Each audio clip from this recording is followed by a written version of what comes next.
depois, considerando que tu hoje em dia trabalhas muito com espetáculos infantis também, tu não sentes, as pessoas acabam, tu consegues fazer essa transposição da arte para este tipo de trabalhos, porque acredito que muitas vezes as pessoas olhem para isso e considerem quase como um parente menor, estás a fazer teatro para putos. Sim. Sim. Tu, primeiro, Muito. como é que tu lidas com isso? E segundo, se consegues transpor esse amor que tu tens para este tipo de espetáculos também. O amor está lá sempre, senão não fazia. Ok, claro.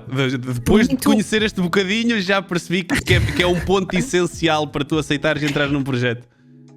Sim. Por muito que paguem bem neste tipo de projetos de crianças. Que é um fator essencial, não é? Tem que ser. Sim. Tem de haver amor, senão não consigo fazer. Pá, não consigo estar a fazer fretes. Não dá.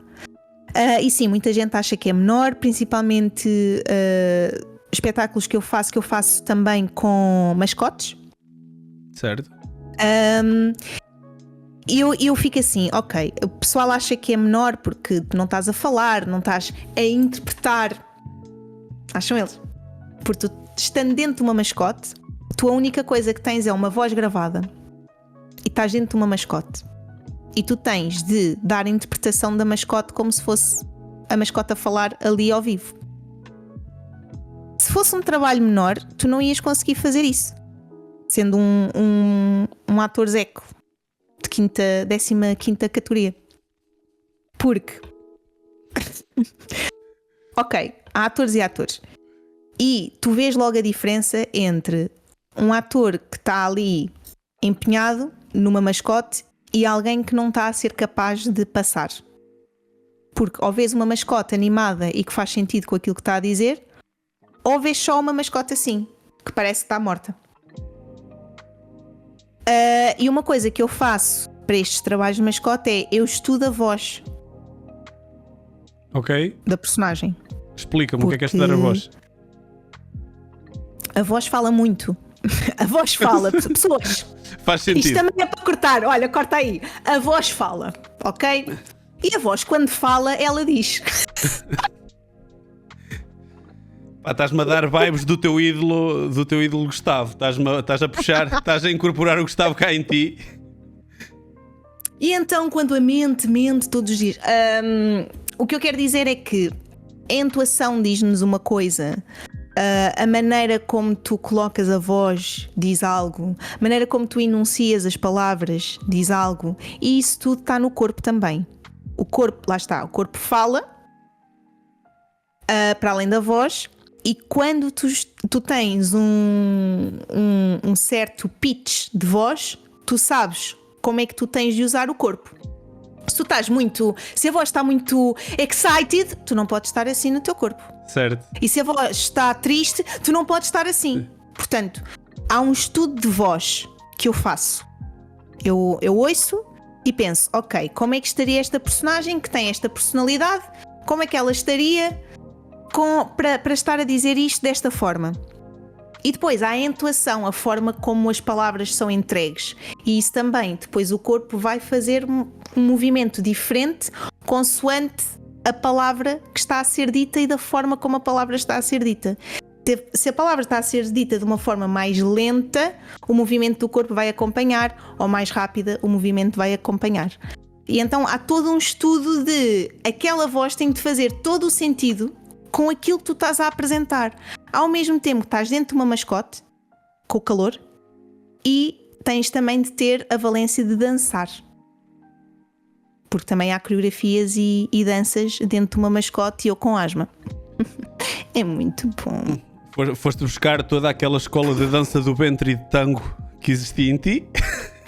Sim, exatamente. E de contemporâneo também, que depois acabei por fazer um contemporâneozinho também, como complemento ao teatro para expressão corporal e ser. Mas como é que no meio destas peças e desta profundidade que tu tentas dar às personagens te aparece aqui esta parte do teatro infantil na tua vida? Como é que surge a primeira abordagem e como é que tu entras neste mundo? Como é que é, rapazolas? Só uma pequena pausa, já voltamos para o vídeo, só para vos pedir para deixar o vosso like, subscrever e se puderem seguir nas redes sociais, Bruno Mestre com 0 no lugar do O. Agora, vamos voltar para o vídeo. Então é o seguinte, eu em 2017 tive uma ruptura com o teatro. Pensei, não quero mais isto para nada. Estou triste com isto, estou desiludida. As pessoas só querem saber do ego. Em 2019 pensei, eu não consigo viver sem isto. Não consigo. E eu durante esse ano, Bruno Mestre, ouve-me isto. Eu durante esse ano e meio tive um trabalho normal. Pior ano da tua vida. Eu trabalhei como recepcionista da Deloitte. Depois trabalhei na Deloitte como assistente. Fui convidada a entrar na Deloitte como assistente. Na Deloitte como assistente durei um mês, porque não aguentei e pensei, não quero ir fazer teatro, desculpa, não consigo fazer isto. Não consigo. Despedi-me sem plano B. Despedi-me. Passado 2 semanas estava a dar aulas de teatro. Ou seja, crianças. Foi o meu primeiro contacto com crianças. E depois, uns meses depois, fui a um casting para atores bailarinos para fazer espetáculos no Médio Oriente.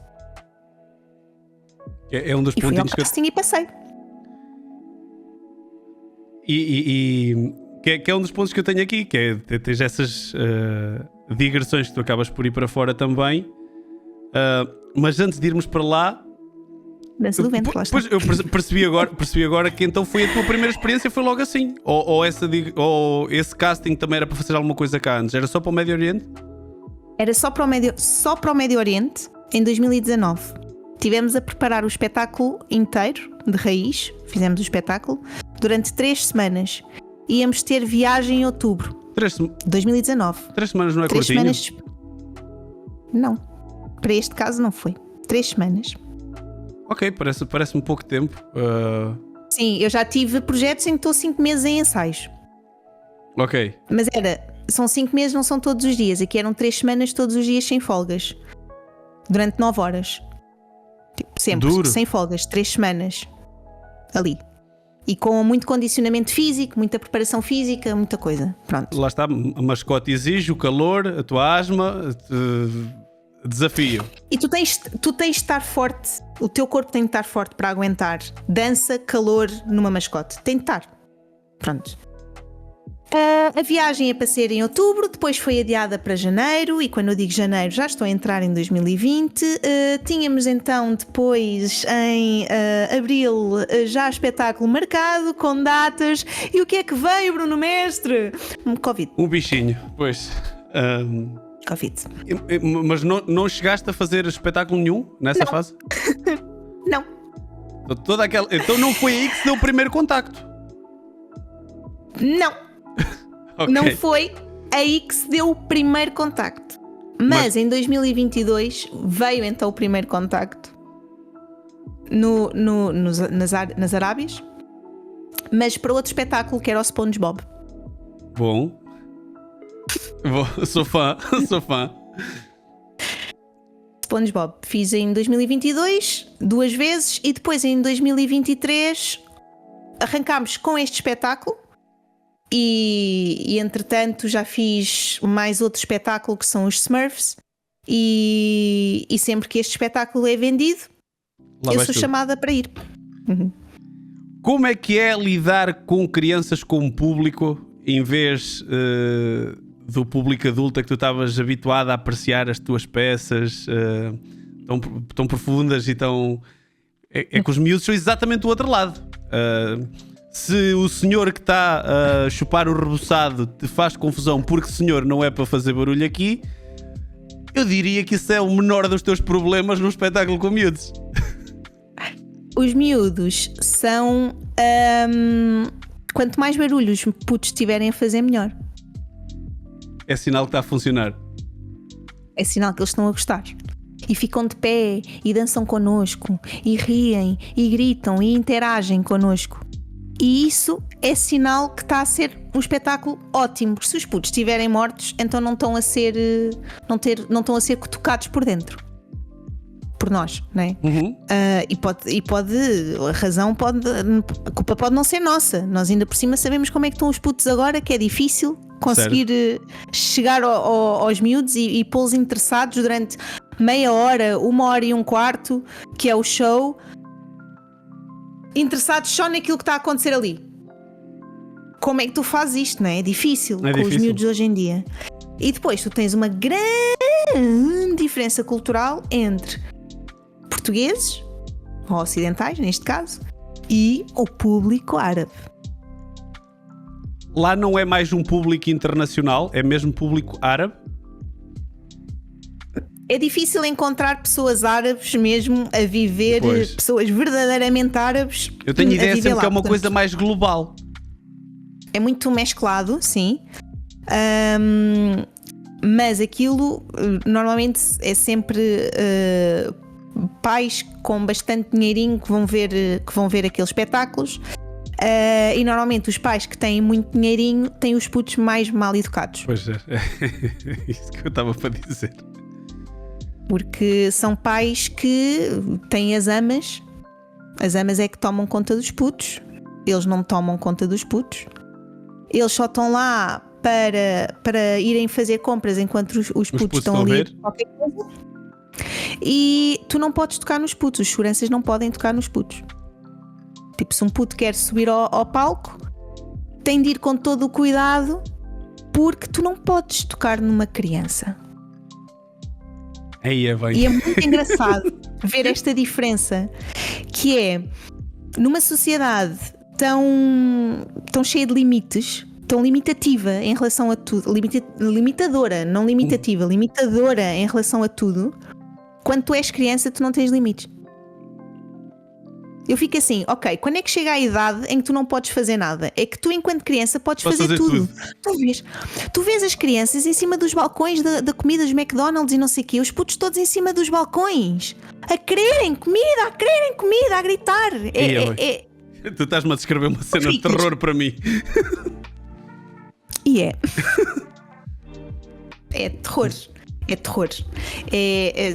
São muito mal educados, mas porque são mesmo mal educados pelos pais que não os educam e que estão mais preocupados em fazer dinheiro. E então, lá está, eu não percebo quando é que vem esta idade de ok, quando é que se começa a limitar as pessoas, quando é que se começa a não poderes fazer nada, ou então, ora bem, como daqui a uns aninhos não podes fazer nada, aproveita, então vamos agora deixar de fazer tudo. Aproveita, faz tudo o que te apetece, porque isto não é para sempre. É um bocado difícil. Desde que tu entraste neste mundo, este passa a ser agora o teu core e a tua main job, ou é uma coisa que está para ficar, ou o que é que nós podemos, o que é que tu tens planeado agora daqui para a frente? Ou é uma fase da tua vida? É uma fase que está a acontecer, principalmente porque eu não tenho de fazer muito. As pessoas chamam-me para o trabalho e eu, ok, vou. Estou disponível, Estou disponível, vou. O ano passado foi mesmo necessário para mim, porque foi um ano extremamente difícil a nível pessoal, muito, muito, muito difícil. E então o trabalho foi basicamente o que me salvou. Do tipo, não quer pensar. Quero estar Passei ocupado. o ano inteiro a trabalhar até aos últimos 3 meses do ano em que eu decidi, ok, agora vou parar. Eu fui-me completamente abaixo. Óbvio. Porque tive de estar a processar tudo o que aconteceu. Fui-me completamente abaixo. A menina andou a meter para baixo do tapete durante um ano. Acabou. E adivinha, estava tudo lá, guardadinho. Estava tudo lá, assim, olha, agora vais lidar com isto tudo de uma vez, pode ser. Não. Mas foi. Como é que é, rapazolas? Chegaram até ao fim, por favor, subscrevam, deixem o vosso like e sigam Bruno Mestre com 0 no lugar do O em todas as redes sociais. Para vocês não custa nada, para nós é uma grande ajuda. Até ao próximo vídeo.